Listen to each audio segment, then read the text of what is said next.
Hello everyone, welcome back. Today's video is all about cardiovascular system, and before starting cardiovascular system, I think we must know some basics जो कि बहुत important है एक base create करने के लिए so that हम cardiovascular system को समझ सकें. And I'm sure many of you are interested in studying cardiovascular system, but parallelly मुझे ये भी यकीन है और मुझे पता है कि बहुत से लोगों को कुछ बेसिक चीज़ें जो बहुत ज़रूरी हैं पता होना, वो नहीं पता होती. तो जो आज की वीडियो का हमारा मोटिव है वो उन्हीं चीज़ों को कवर करना है. So without any further delay let's start. सबसे पहले जो बेसिक चीज़ अपन कवर करते हैं वो है हार्ट की orientation. Like in a human body how the heart is placed and what is its location. अब इसकी लोकेशन क्यों जरूरी है? ये जरूरी है because we want to palpate, we want to auscultate. यानी कि ह्यूमन हार्ट की जो इश्यूज हैं, मरमर्स हैं, या फिर बेसिकली जो उसकी नॉर्मल फिजियोलॉजिकल साउंड्स हैं, एस वन एस टू होगी, ये सारी चीज़ें सुनने के लिए अपन को स्टेथोस्कोप रखना तो पड़ेगा ना कहीं पे.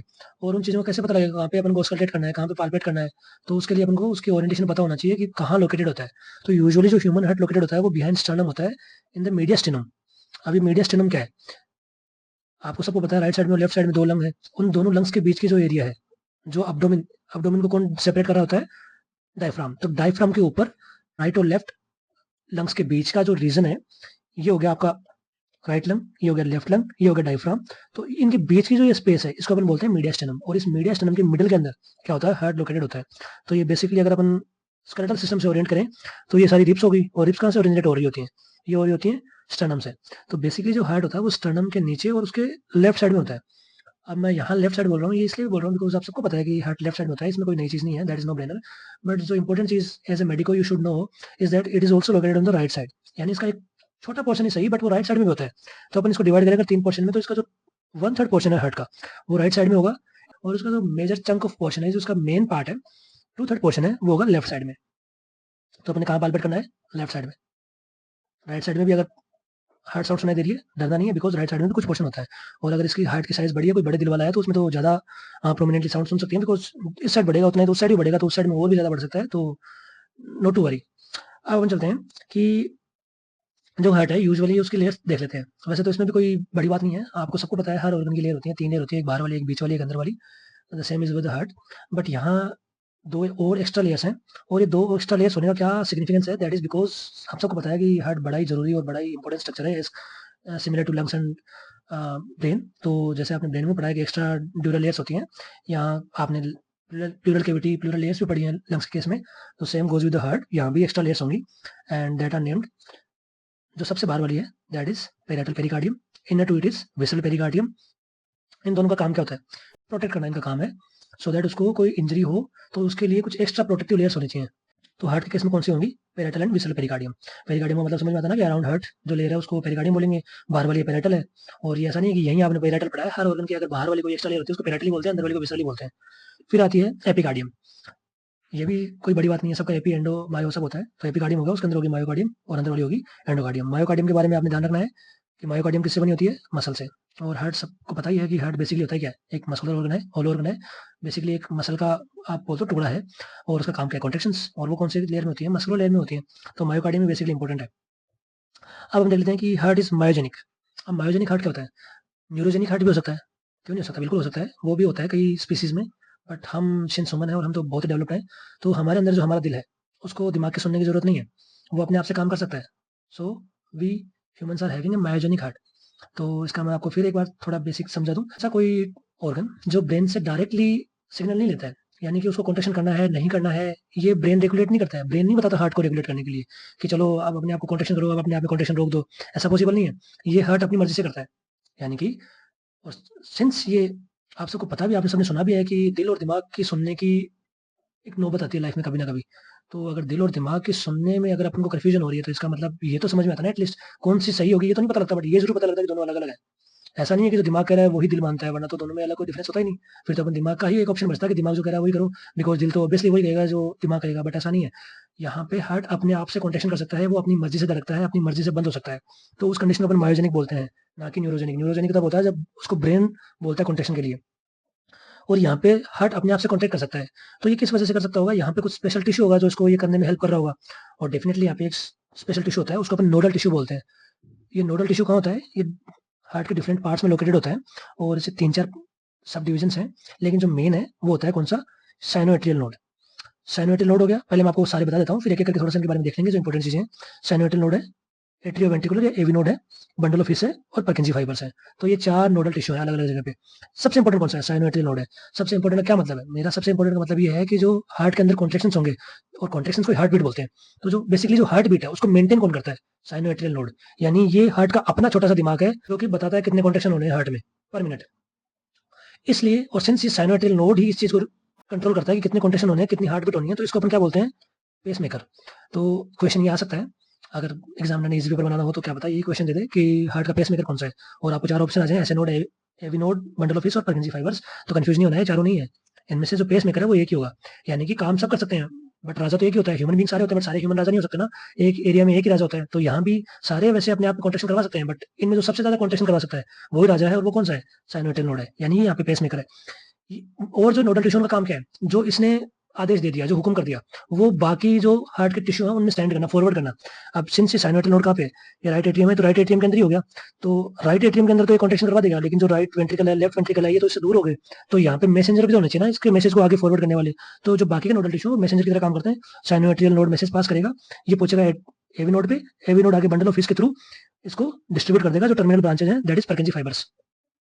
तो आपने साइनोएट्रियल नोड ध्यान रखना, पेसमेकर होता है। और पेसमेकर है तो ये कितने कॉन्ट्रेक्शन करवा सकता है? ये यूजुअली 100 कॉन्ट्रेक्शंस नॉर्मल कंडीशन में करवा देता है। ये इसकी लिमिट है। मैं नहीं कह रहा कि इतना ही हो सकता है, लेकिन नॉर्मल कंडीशन में 100 तक करवा देता है। और मिनिमम कितने करवाता है? 60। तो ये 60 टू 100 एक रेंज है। तो ये हार्ट बीट की रेंज होगी कितनी? 60 टू 100 एक नॉर्मल ह्यूमन बींग में, और इसका अपन एवरेज निकालें तो अराउंड 75 आता है। तो अगर अपन नॉर्मल ह्यूमन बींग की हार्ट रेट पूछे नॉर्मल कंडीशन में, जब वो कोई काम नहीं कर रहा था, एट रेस्ट होता है, तो उसके अपन हार्ट बीट मान के चलते हैं कि 75 बीट्स पर मिनट होती है, और ये रेंज हो सकती है 60 टू 100, वहां तक नॉर्मल है। लेकिन अगर ये 60 से कम हो जाए तो ये एक अलार्मिंग साइन है, ये एक पैथोलॉजी है, that is known as bradycardia. तो ब्रेडिकार्डिया कोई अच्छी बात नहीं है, 60 से कम होना अच्छी बात नहीं है कि हार्ट की मसल्स कम काम कर रही है, कम काम कर रही है मतलब हमें तकलीफ होने वाली है। तो ब्रेडिकार्डिया एक पैथोलॉजिकल कंडीशन है। और अगर 100 से ऊपर होगी, यानी कि एक्सेसिव काम करने लग गया, वो भी पैथोलॉजिकल कंडीशन है, दैट इज टेकिकार्डिया। टेकिकार्डिया में क्या होता है? Heart beat more than 100। तो ये अपन ने ध्यान रखनी है, यहाँ पे नॉर्मल रेंज 60 टू 100 होती है, less than 60 is known as bradycardia, more than 100 per minute is known as tachycardia. और पेसमेकर कौन सा होता है? Sinoatrial node. अब अपन चलते हैं इसके चेंबर्स पे। सिंस आप सबको पता है जो human heart is divided into 4 chambers, all are separate, but कुछ में कनेक्शन होते हैं, कुछ में कनेक्शन नहीं होते। सबसे पहले अपन देख लेते हैं, 2 एट्रिया 2 वेंट्रिकल होते हैं। अब इंटरेस्टिंग चीज क्या है, जो 2 एट्रिया है, एट्रिया एट्रिया नाम अच्छा लग रहा है, बट दोनों यहाँ की आपस में नहीं बनती। आपस में नहीं बनती का क्या मतलब है कि they are not connected to each other. उनके अंदर एक दूसरे का लेन देन नहीं होता ब्लड का। हार्ट के चारों चैम्बर में ऑब्वियस बात है, किसी में चीनी नमक तो हो नहीं सकता ना, सब में ब्लड ही होगा। लेकिन जो राइट एट्रियम का ब्लड है वो राइट लेफ्ट एट्रिया नहीं लेता, और ना ही लेफ्ट एट्रिया अपना वाला राइट एट्रिया को देता है। अगर इनमें लेन देन हो रहा है तो दैट रिप्रेजेंट इन पैथोलॉजी, ये एक डिजीज को रिप्रेजेंट कर रहे हैं। ऐसा नहीं होना चाहिए इनके बीच में लेन देन। लेकिन जो अच्छी चीज क्या है कि जो राइट हार्ट है, यानी जो राइट एट्रियम और राइट वेंट्रिकल है, उनके आपस में बहुत अच्छी बनती है। लेकिन उनमें भी वन वे है, यानी कि जो राइट वेंट्रिकल है वो बहुत ही चालाक है, वो सिर्फ ब्लड लेता है राइट एट्रियम से, राइट वेंट्रिकल को देता नहीं है। This is how they are made.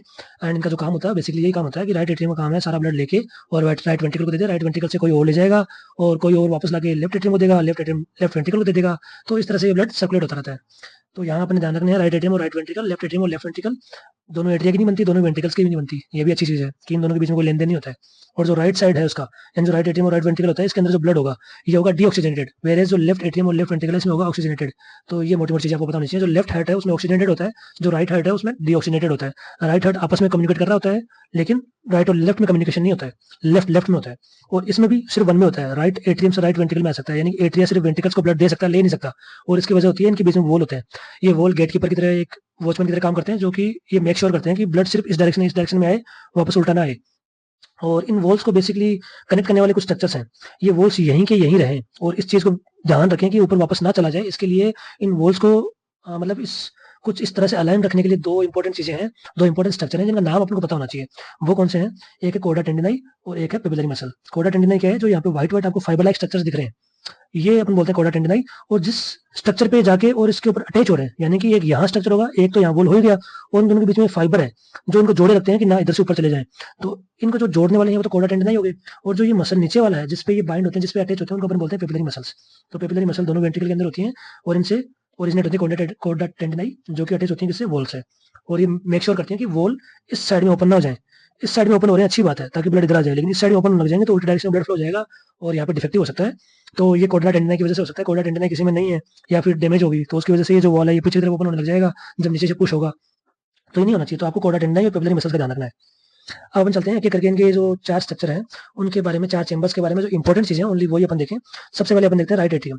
यहाँ मैं आपको बता दूं कि जो राइट एट्रियम है, एट्रियम को अपन ओरिकल भी बोल सकते हैं। दोनों ही नाम सही है, कोई गलत नहीं है। तो आप चाहे राइट एट्रियम बोले चाहे राइट ऑरिकल बोले, जो आपको इजी टू प्रोनाउंस हो आप वो यूज कर सकते हैं। सबसे पहले जो इंपॉर्टेंट चीज है अपन को राइट एट्रियम के बारे में पता होनी चाहिए वो क्या है। राइट एट्रियम का बेसिकली काम है जो भी डीऑक्सीजनेटेड ब्लड है थ्रू आउट द बॉडी उसको कलेक्ट करना। अब ये किस तरह से कलेक्ट करेगा, ये होगा कि 3-4 मेजर वेन्स हैं, वो इसके अंदर सारे के सारे ब्लड को कलेक्ट करके और लेके आएंगी। और ये कौन सी वेन्स हैं, सबसे पहले है जो थोरेक्स के ऊपर वाले रीजन, नेक रीजन से, हेड रीजन से जो सारा वेनस ब्लड लेके आ रही है वो है सुपीरियर वेना कावा। इसके अलावा जो नीचे से लोअर लिम्ब और एब्डोमेन से लेके आती है वो है इंफीरियर वेना कावा। और एक और यहाँ पे वेन होती है जो कि ब्लड लेके आती है जितना भी हार्ट मसल्स को सर्कुलेट हो रहा है, यानी कि जो कोरोनरी सर्कुलेशन है उसका जितना भी ब्लड है उसको कलेक्ट करके एक वेन लेके आ रही होती है, उसका नाम है कोरोनरी साइनस। तो आपने राइट एट्रियम के बारे में यही ध्यान रखना है कि राइट एट्रियम का काम क्या है, सारे डीऑक्सीजनेटेड ब्लड जो थ्रू आउट द बॉडी है उसको कलेक्ट करे। किसकी हेल्प से करता है, 3 मेन वेन्स की हेल्प से, superior vena cava, inferior vena कावा एंड कोरोनरी साइनस। अब यहाँ पे एक इंपॉर्टेंट चीज है, वही होती है कि जो ये वेन्स ओपन हो रही है राइट एट्रियम में, अब यहाँ इन वेन्स को भी कोई मेंटेन करने वाला, रेगुलेट करने वाला वोल्व है कि नहीं है, तो ये अपने ध्यान रखना है। और ये बहुत इंटरेस्टिंग है, जो कोरोनरी साइनस है वो जब ओपन होगा तो यहाँ पे गेट कीपर होगा, उसका क्या नाम होगा, थिबेशियन वॉल। जो इंफीरियर वेना कावा है वो जहाँ ओपन हो रही है वहां पे भी एक गेट कीपर है, उसका क्या नाम है, स्टेशन वॉल। लेकिन जो यहाँ सुपीरियर वेना कावा है वो अपनी मन की मर्जी से चलता है और यहाँ पे कोई इसको वॉल रेगुलेट करने वाला नहीं होता है। तो ये अपने ध्यान रखना है कि कौन सी ऐसी मेजर वेन है जो राइट एट्रियम में ओपन हो रही है जिसको कोई वॉल रेगुलेट नहीं करता। अगर ऐसा क्वेश्चन आ जाए तो आपने करना है सुपीरियर वेना कावा। या फिर ऐसा क्वेश्चन आ सकता है, अगेन वही बात की बहुत ही इजी क्वेश्चन है, वैसे तो बेसिक है, अगर आ जाए तो बहुत अच्छी बात है। ऐसा आ जाए कि मैच द फॉलोइंग, और मैच करने को आ जाए superior vena cava, inferior vena cava, coronary sinus, eustachian valve, thebesian valve और नो वॉल। तो आपने करना है सुपीरियर वेना कावा कोई वॉल नहीं था, इंफीरियर वेना कावा को रेगुलेट करता है यूस्टेशन वॉल, और कोरोनरी साइनस को थिबेशियन वॉल। हाँ, तो ये राइट एट्रियम के बारे में जो इंपॉर्टेंट चीज थी वो अपने देख ली। अब अपन चलते हैं लेफ्ट एट्रियम में। लेफ्ट एट्रियम के बारे में अपन को बस इतना ही पता होना चाहिए, लेफ्ट एट्रियम का क्या काम है। यहाँ भी कलेक्शन ऑफ ब्लड ही है, लेकिन कहाँ से कलेक्ट करता है, ये सारा का सारा जो ऑक्सीजनेटेड ब्लड है जो लंग्स से प्यूरीफाई आके, जो एल्विलाई से प्यूरीफाई होकर आया है उसको कलेक्ट करता है। और ये किस तरह से कलेक्ट करता है, उसमें तो 3 मेन वेन ओपन हो रही थी, छोटी मोटी और वेन्स भी थी, वो इतनी इंपॉर्टेंट नहीं है, आपको 3 का पता होना चाहिए, 3 वेन थी। तो वहां पे 3 वेन्स ओपन हो रही थी जिससे सारा डीऑक्सीजनेटेड ब्लड आया था। यहाँ पे 4 वेन ओपन होंगी और ये चारों वेन क्या करेंगी, सारा का सारा ऑक्सीजनेटेड या फिर प्यूरिफाइड ब्लड लेफ्ट एट्रियम में पंप कर देंगी। और ये 4 वेन कौन सी हैं, ये चारों पल्मोनरी वेन है। अब 4 पल्मोनरी वेन है, 2 राइट साइड से आ रही है, 2 लेफ्ट साइड से आ रही है। यहाँ आप इस फिगर में देख भी सकते हैं, ये 2 राइट साइड से आ रही हैं, ये इधर से लेके आएंगे ब्लड और इसमें ओपन कर देंगे। ये 2 लेफ्ट साइड से लेके आई और इस साइड ओपन कर देंगी। तो ये जो ओपनिंग है ये तो दिख रही है, इस वाली साइड से ओपन दिख नहीं रही, बट आप मान के चलिए कि यहाँ 2 ओपनिंग उसकी है, 2 ओपनिंग होगी। तो जब भी लेफ्ट एट्रियम में आपको देखना हो तो आपने 4 ओपनिंग देखनी है। 4 ओपनिंग किसकी होंगी, पल्मोनरी वेन्स की होंगी, 2 right pulmonary vein, 2 left pulmonary vein. काम क्या है, opens into left atrium and which collects the oxygenated or purified blood from the lungs। ये आपको बताना चाहिए लेफ्ट एट्रियम के बारे में। अब अपन चलते हैं राइट वेंट्रिकल के बारे में। राइट वेंट्रिकल का मेन काम क्या है, सारा का सारा जितना ब्लड लेफ्ट एट्रियम में आ रहा था वो अपने अंदर ले ले। अब अपने अंदर तो ले लेगा, लेकिन उसको करेगा क्या, ऐसा थोड़ी उसको लेके बैठ जाएगा, तो ऐसा नहीं होता। पहले तो मैं आपको बताता हूँ, जो राइट एट्रियम और जो राइट वेंट्रिकल के बीच में ऐसा कौन सा गेट कीपर है जो ये मेक श्योर करता है कि वेंट्रिकल में आया हुआ ब्लड वापस एट्रियम में नहीं जाए, राइट साइड वाला। तो यहाँ होता है ट्राइकस्पिड वॉल। ट्राइकस्पिड का क्या मतलब है, 3 कस्प लाइक स्ट्रक्चर होते हैं, कुछ इस तरह से कस्प होते हैं, और ये 3 कस्प लाइक स्ट्रक्चर को ट्राइकस्पिड वॉल बोलते हैं। इस वॉल का काम ही होता है कि ब्लड को सिर्फ इस साइड आने दे, ये इस साइड ओपन होके और इस साइड ना जाने दे, तो ये मेंटेन करते कॉर्डा टेंडन है, ये मैंने आपको बता दिया। तो ट्राइकस्पिड वॉल है, ये इन दोनों के बीच में होगा। तो ये तो पहली चीज होगी जो अपन को पता होना चाहिए राइट हार्ट के बारे में, कि राइट एट्रियम राइट वेंट्रिकल के बीच में होता है ट्राइकस्पिड वॉल। दूसरी चीज अपन को पता होनी चाहिए कि जो राइट वेंट्रिकल में जितना ब्लड आया उसका होगा क्या, वो सारा का सारा जाएगा कहाँ पे, लंग्स में, क्योंकि सारा का सारा डीऑक्सीजनेटेड है, और ऑक्सीजनेटेड कौन करेगा उसको, लंग्स करेंगे, एल्विलाई करेंगी। तो ये सारा जाना चाहिए लंग्स में। और ये किस तरह से जाएगा, जब इसके अंदर कॉन्ट्रेक्शन होगा, सिस्टोल होगा, तो ये ब्लड जितना है इसमें ये पंप करेगा किसमें, एक स्ट्रक्चर होता है जिसमें यहाँ ओपन हो रहा है, और इस स्ट्रक्चर का क्या नाम है, पल्मोनरी ट्रंक या फिर पल्मोनरी आर्टरी। तो ये सारा ब्लड पंप कर देगा पल्मोनरी आर्टरी में। और यहाँ पे जो पल्मोनरी ट्रंक है इसके और इस राइट वेंट्रिकल के बीच में भी एक वॉल होता है, यहाँ पे ये सेमिलुनर वॉल है। सेमिलुनर का पहले तो मैं मतलब बता दूं आपको, सेमिलुनर का मतलब है कि आधा चांद, और ये 3 आधे चांद होते हैं इस तरह से। तो यहाँ पे सेमिलुनर वॉल होता है, और एक एओर्टा और राइट जो लेफ्ट वेंट्रिकल है उसके बीच में सेमिलुनर ही होगा।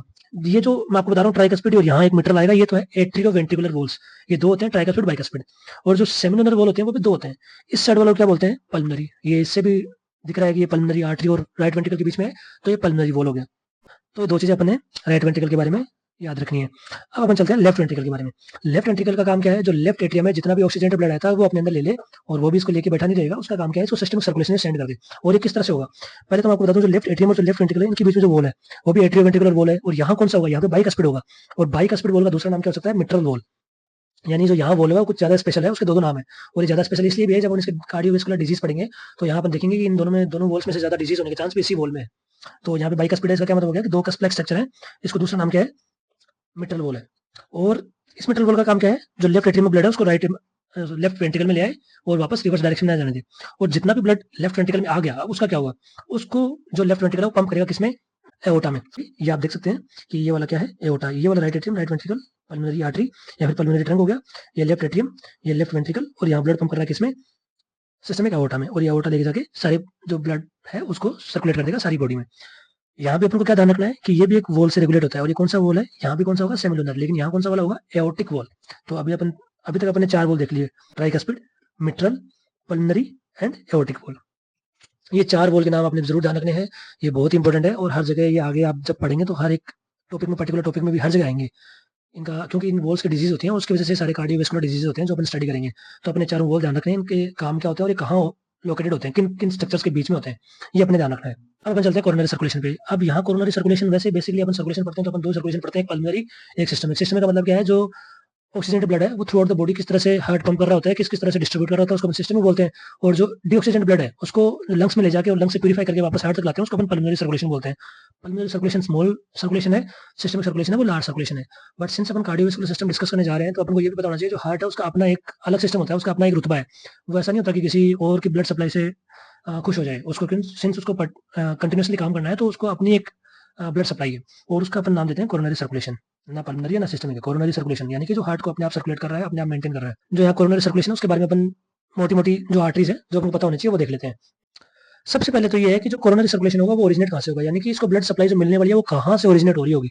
तो वो ओरिजिनेट होती है असेंडिंग एओर्टा से। अभी अभी लेफ्ट वेंट्रिकल ने सारा ऑक्सीजनेटेड ब्लड पंप किया किसमें, असेंडिंग एओर्टा में, और जैसे ही इसमें ब्लड आया, ये और किसी ऑर्गन को जाके ब्लड दे ना दे उससे पहले ही हार्ट कहता है पहले भाई मुझे दे जा, मेरा काम तो हो जाए ताकि मैं आगे काम करता रहूं, फिर दे दी औरों को। तो सबसे पहले असेंडिंग एओर्टा से ही इसकी ब्रांचेज निकल जाती हैं कोरोनरी सर्कुलेशन की। तो आपने इसका ओरिजिन ध्यान रखना है, कहाँ से होता है, असेंडिंग एओर्टा से होता है। एक राइट साइड में ब्रांच निकलेगी, एक लेफ्ट साइड में निकलेगी। पहले अपन लेफ्ट वाली देख लेते हैं। लेफ्ट वाली को क्या बोलेंगे, लेफ्ट कोरोनरी आर्टरी, राइट वाली को राइट कोरोनरी आर्टरी। और जो लेफ्ट कोरोनरी आर्टरी है उसकी फर्दर ब्रांचेज होंगी। सबसे पहले जो ब्रांच देगा वो कौन सी होगी, कुछ इस साइड से देगा, और ये कहाँ आएगी, ऊपर ऊपर बीच में कहीं पे। तो इसका नाम है left, since left coronary artery से ब्रांच हो रही है तो लेफ्ट एंटीरियर, यानी जो हार्ट का ऊपर का पोर्शन है उस पर आ रही है, और डिसेंडिंग यानी कि नीचे की तरफ आ रही है, तो इसका नाम है लेफ्ट एंटीरियर डिसेंडिंग। और सिंस आपको पता है कि ये राइट ऑरिकल हो गया, ये लेफ्ट ऑरिकल हो गया, ये राइट वेंट्रिकल हो गया, लेफ्ट वेंट्रिकल हो गया, और ये कहीं पे बीच में इंटरवेंट्रिकुलर सेप्टम होगा। तो ये बेसिकली जो ये रन करती है इंटरवेंट्रिकुलर सेप्टम के बीच में रन करती है, तो इसका दूसरा नाम क्या हो सकता है, एंटीरियर इंटरवेंट्रिकुलर आर्टरी। तो दोनों किसके नाम है, इसके लेफ्ट एंटीरियर डिसेंडिंग के। तो ये इसका जिस तरह से ये चल रहा होता है, जो इसका रूट है उसके ऊपर इसके नाम दे दिए, तो ये इजी टू अंडरस्टैंड है। फिर इसके बाद जो दूसरी ब्रांच है वो है लेफ्ट मार्जिनल, यानी लेफ्ट से ओरिजिनेट हो रही है और इसके मार्जिन को सप्लाई करी तो लेफ्ट मार्जिनल होगी। और जो इसका बाकी का ब्लड सप्लाई है वो कहाँ होगा, इसके पीछे की साइड जाएगा। ये जो डॉटेड में रिप्रेजेंट कर रहा है ये है कि पीछे की साइड जो आर्टरी जाके और ब्लड सप्लाई कर रही है वो कौन सी होगी, लेफ्ट सर्कमफ्लेक्स। सर्कमफ्लेक्स आपको पता भी है कि कोई एक फॉर एग्जाम्पल एक चीज है उसके अराउंड कोई चीज रोटेट हो रही है तो उसको अपन सर्कमफ्लेक्स बोलते हैं। तो यहाँ पे लेफ्ट साइड से जो हो रहा है वो लेफ्ट सर्कमफ्लेक्स आर्टरी होगी। तो ये ब्रांचेज अपने ध्यान रखनी है लेफ्ट कोरोनरी आर्टरी की 3, left anterior descending, left marginal and left circumflex. अब हम चलते हैं राइट कोरोनरी आर्टरी पे। राइट कोरोनरी आर्टरी सबसे पहले तो एक ब्रांच यहाँ से देगा जो साइनोट्रियल नोड को जाकर सप्लाई करेगी। इस फिगर में वो नहीं दिख रहा बट ऐसा आपको और याद भी ना रहे तो भी चलेगा, कोई बात नहीं। जो इसकी सबसे पहली ब्रांच है वो है राइट मार्जिनल आर्टरी, यानी कि जो राइट साइड की मार्जिन है, ये तो जो मेजर चंक था एंटीरियर साइड का वो तो लेफ्ट साइड ने कवर कर लिया, लेफ्ट एंटीरियर डिसेंडिंग ने। तो ये सिर्फ मार्जिन को देगा, और जो उसका मेजर ब्लड जो पंप हो रहा है, जो सप्लाई हो रही है वो कहाँ जाएगी, पीछे की साइड। जो डॉटेड है ये है पीछे की साइड, और इसका क्या नाम होगा, पोस्टीरियर डिसेंडिंग। पोस्टीरियर पीछे की साइड, डिसेंडिंग नीचे की साइड, तो पोस्टीरियर डिसेंडिंग आर्टरी या पीडीए आर्टरी या पीडी आर्टरी। अब ये जो पीडी आर्टरी है ये बड़ी इंपॉर्टेंट है, इसका नाम आपने ध्यान रखना है बिकॉज इस पर जरूर क्वेश्चन आ सकता है। और इस पर क्वेश्चन क्या आ सकता है कि जो पीडी आर्टरी या फिर जो पीडीए है वो किसकी ब्रांच है। तो यहाँ आपने ऐसा नहीं है कि ऑप्शन दिखा राइट कोरोनरी और टिक कर दिया, यहाँ पे थोड़ा सा मामला कॉम्प्लिकेटेड है। और ये ऐसा है कि जो मेजोरिटी ऑफ पेशेंट होते हैं, जो मेजोरिटी पॉपुलेशन है उसके अंदर जो पोस्टीरियर डिसेंडिंग आर्टरी वो राइट कोरोनरी आर्टरी की ही ब्रांच होती है, यानी यही जाके पोस्टीरियर डिसेंडिंग को ब्रांच देता है। बट कुछ पेशेंट में, कुछ चुनिंदा लोगों में ऐसा होता है कि ये वाली जो पोस्टीरियर डिसेंडिंग आर्टरी है वो लेफ्ट कोरोनरी आर्टरी से ओरिजिनेट हो रही होती है। तो इसके बेसिस पे अपन ने राइट डोमिनेंस और लेफ्ट डोमिनेंस दो नाम दिए हुए हैं। तो क्वेश्चन में आ जाए राइट डोमिनेंस का क्या मतलब है, एक पेशेंट है वो राइट डोमिनेंस है, यानी उसका हार्ट राइट डोमिनेंस है। तो इसका मतलब ये बिल्कुल भी नहीं है कि उसका राइट हार्ट है यानी राइट एट्रियम और राइट वेंट्रिकल वो बहुत ही ज्यादा डोमिनेंट है, वो ही सारा काम कर रहे हैं, ऐसा नहीं होता। वो अपना अपना काम कर रहे होते हैं, ऐसा नहीं है कि वो लेफ्ट वेंट्रिकल काम राइट वेंट्रिकल कर देगा। यहाँ जो राइट डोमिनेंस है उसका क्या मतलब है कि उस पेशेंट में जो पोस्टीरियर डिसेंडिंग आर्टरी है वो किसकी ब्रांच है, राइट कोरोनरी आर्टरी की। और अगर वो लेफ्ट डोमिनेंस का हुआ तो इसका क्या मतलब है कि जो पोस्टीरियर डिसेंडिंग आर्टरी है वो किसकी ब्रांच होगी, लेफ्ट कोरोनरी आर्टरी की। तो ये अपने देख लिया कोरोनरी सर्कुलेशन। कोरोनरी सर्कुलेशन की आर्टरी अपने देख ली। वेन के बारे में अपन को बस ये ध्यान रखना है कि कोरोनरी साइनस सारी छोटी मोटी वेन्स होती हैं, इन्हीं के जैसे उनके नाम आर्टरीज का वेन कर दो, सारी वेन होती है, उनसे ब्लड लिया और कोरोनरी साइनस जो एक मेन वेन है उसमें दे देती हैं। और वो कोरोनरी वेन, कोरोनरी साइनस कहाँ ओपन होता है, राइट एट्रियम में। किस वॉल से रेगुलेट होता है, थिबेशियन से, यही ध्यान रखना है। अब अपन चलते हैं आर्टरीज वर्सेज वेन। जब भी कार्डियोवैस्कुलर सिस्टम की बात करेंगे आजकल तो हर कोई पूछ लेता है कि पहले आर्टरी और वेन में डिफरेंस तो बता दो, फिर कार्डियोवैस्कुलर सिस्टम की बातें करेंगे। तो यहाँ मैं आपको आज बता देता हूँ कार्डियोवैस्कुलर सिस्टम में जो आर्टरीज और वेन्स में बेसिकली जो डिफरेंस होता है ना वो क्या क्या होता है, बिकॉज ये तो बेइज्जती वाले काम है ना अगर ये भी नहीं पता हो तो सबसे पहले अपन देख लेते हैं जो आर्टरी और वेन में डिफरेंस है। यूजुअली 4-5 ही बताओ तो बहुत है, लेकिन फिर भी अपन जितने पॉसिबल है सारे कर लेते हैं। सबसे पहले तो जो आर्टरी होती है उसका जो ल्यूमन है वो नेरो होता है, और जो वेन है उसका ल्यूमन ज्यादा होता है। अब ल्यूमन क्या हो गया, ये जो जगह है जिसमें से ब्लड फ्लो कर सकता है, वो जो विड्थ है जो सर्कमफ्लेक्स है वो इस वाले की जो वेन है उसमें तो ज्यादा होगी, और जो आर्टरी है उसमें कम होगी। सबसे बड़ा डिफरेंस तो ये बताना है। अब ये कम और ज्यादा क्यों होंगे ये पता कर लेते हैं, और इसमें अपने और डिफरेंस भी आ जाएंगे। इन्हें कम ज्यादा होने की वजह क्या है, इनकी वजह सिंपल सी है, जो इसकी मस्कुलर लेयर है। यहाँ भी आर्टरी और वेन भी कोई अलग बात नहीं है, इनमें भी एक एक्सटर्नल है, एक इंटरनल है और एक बीच वाली लेयर है। यहाँ पे जो लेयर्स है उनका नाम थोड़ा सा फैशनेबल तरीके से दिया हुआ है। जो बाहर वाली है उसको क्या बोलेंगे अपन, ट्यूनिका एक्सटर्ना। जो बीच वाली है ट्यूनिका मीडिया, और जो अंदर वाली है ट्यूनिका इंटरना। तो यहाँ भी 3 लेयर होंगी और दोनों में कॉमन होंगे, ऐसा नहीं कि वेन में इनका नाम कुछ अलग होता होगा। दोनों में tunica externa, tunica media, tunica interna ही होते हैं। लेकिन जो अलग बात है वो कौन सी में होती है, ट्यूनिका मीडिया में। एक्सटर्ना इंटरना दोनों में सेम है, एक जैसी है। लेकिन जो ट्यूनिका मीडिया है वो जो आर्टरीज है उनमें थिक होती है, और जो वेन है उसमें थिन होती है। तो अगर थिन होगी तो ऑब्वियस बात है ल्यूमन इसका ज्यादा हो जाएगा, इसको ज्यादा जगह मिलेगी। और अगर मान लो वो थिक हो जाएगी तो इसका ल्यूमन कम हो जाएगा। तो पहला डिफरेंस तो हो गया ल्यूमन। दूसरा होगा ट्यूनिका मीडिया की थिकनेस। ट्यूनिका मीडिया बेसिकली क्या है, जो मस्कुलर लेयर है उसको रिप्रेजेंट करती है, उसका नाम है ट्यूनिका मीडिया, ये फैशनेबल नाम है। लेकिन अपने ध्यान रखना है ट्यूनिका मीडिया आर्टरी में थिक होती है, वेन में थिन होती है। ये हो गए 2 डिफरेंस। तीसरा डिफरेंस ये हो जाता है जो बड़ा ही सिंपल सा है, सबको पता भी है। आर्टरी का काम क्या है, ब्लड अवे फ्रॉम हार्ट, यानी वो ब्लड पंप करता है या फिर ब्लड को लेके जाता है away from heart, where is the vein is the one which is bringing the blood back to the heart. तो जो ब्लड का फ्लो है अवे फ्रॉम हार्ट और टुवर्ड्स द हार्ट, उसके बेसिस पे थर्ड डिफरेंस है। Artery are carrying the blood away from heart, where is veins are carrying blood towards heart. तो ये हो गया तीसरा डिफरेंस। चौथा डिफरेंस क्या है कि जो आर्टरी है उसमें वॉल नहीं होते, और जो वेन है उसमें वॉल होते हैं। अभी वॉल ना होने और होने का पीछे पीछे क्या रीजन हो सकता है, सिंपल सा रीजन है कि जो वेन्स हैं वो अगेंस्ट द ग्रेविटी काम करती हैं मेजर केसेस में, और जो आर्टरीज हैं वो विद ग्रेविटी काम करती हैं। और इसमें तो वैसे भी कॉन्ट्रैक्ट कर रहा होता है हार्ट, तो उसके जो कॉन्ट्रेक्शन की फोर्स है उसकी वजह से भी अपने आप ब्लड पहुंच जाता है जहाँ पहुंचना है।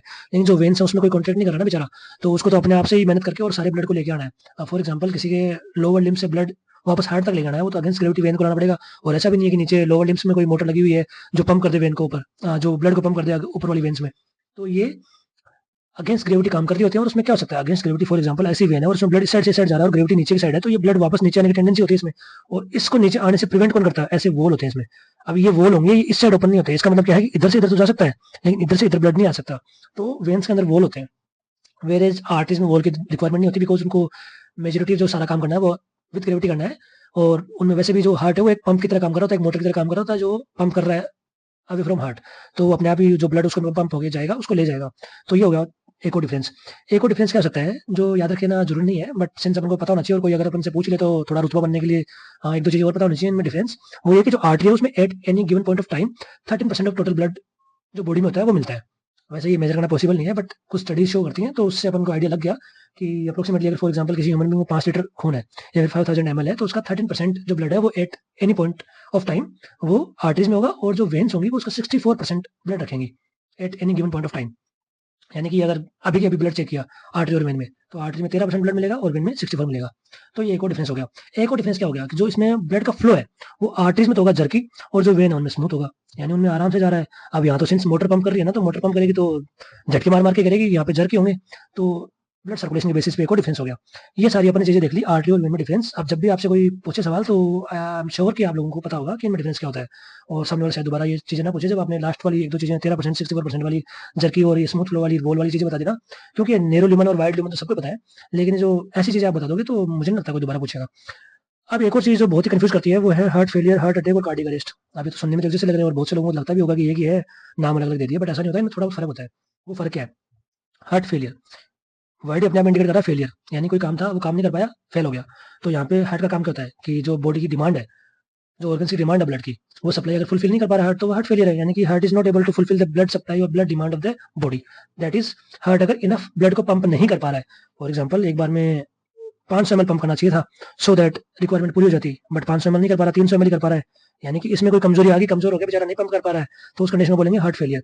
हार्ट अटैक क्या है, हार्ट अटैक ऐसा होता है कि सडन एक पेशेंट में हार्ट मसल्स में इस्कीमिया हो जाए या फिर इन्फाक्शन हो जाए। अब ये क्या होता है कि किसी पेशेंट में, जैसे मैंने आपको बताया कोरोनरी सर्कुलेशन, और बहुत इंपॉर्टेंट है कोरोनरी सर्कुलेशन की एक एक आर्टरी बड़ी इंपॉर्टेंट है, क्योंकि हार्ट ही तो सारी बॉडी को ब्लड सप्लाई कर रहा होता है। अगर हार्ट को किसी पोर्शन को ब्लड सप्लाई नहीं मिलेगा तो पंप कैसे कर पाएगा, और उसको तो काम भी नॉन स्टॉप करना होता है। तो अगर कुछ टाइम के लिए भी अगर उसकी ब्लड सप्लाई रोक दी तो बहुत बड़ा इशू हो जाएगा। और यहाँ क्या होता है कि कुछ आर्टरी या कुछ ब्रांच में अगर मान लो थ्रोम्बस हो जाए, एम्बोलिज्म हो जाए, तो वहाँ पे ऑब्स्ट्रक्शन हो जाएगा।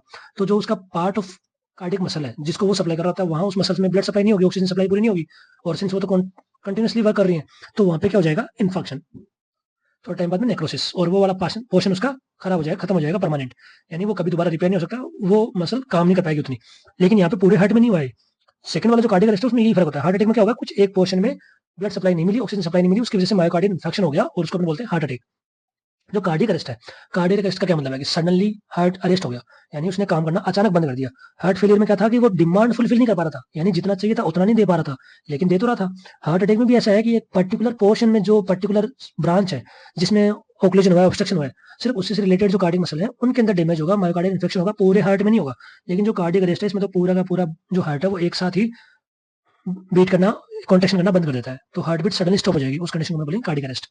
तो आई एम श्योर कि मैंने आपको सबको ये डिफरेंस बता दिए, और जो मैंने पहले चीज़ें बताई हैं, आप में से बहुत से लोगों को सब कुछ पहले से पता होगा, बट फिर भी अगर नहीं पता थी तो इट्स ओके। और जब भी आप सीवीएस पढ़ने जाएँ या फिर सीवीएस पढ़ना हो तो एक बार इन चीज़ों से गो थ्रू हो जाएँ, because these are equally important. I am not saying कि इनसे डायरेक्ट एग्जाम में कोई क्वेश्चन फ्रेम कर देगा, बट कोई भी क्वेश्चन सॉल्व करने से पहले, कोई भी सीवीएस का पोर्शन आप पढ़ेंगे उससे पहले आपको ये बेसिक चीज़ें पता ही होना चाहिए। किसी को अगर ब्रेडिकार्डिया टैकीकार्डिया नहीं पता तो आई डोंट थिंक इतना ईज़ी होगा। सो आई थिंक मैंने जो कोशिश की वो पूरी हो गई है, एंड आई थिंक मैंने ऑल वो सारी चीज़ें बेसिक जो ज़रूरी थी वो कवर कर ली हैं, एंड ये सारी चीज़ें अगर आपको पता है तो एक स्ट्रॉन्ग बेस क्रिएट हो जाएगा, और आप कार्डियोवैस्कुलर सिस्टम आप इजीली अप्रोच कर सकते हैं, एंड होपफुली हम जल्दी स्टार्ट करेंगे कार्डियोवैस्कुलर सिस्टम भी। So thank you so much for watching, and stay tuned, see in the next video.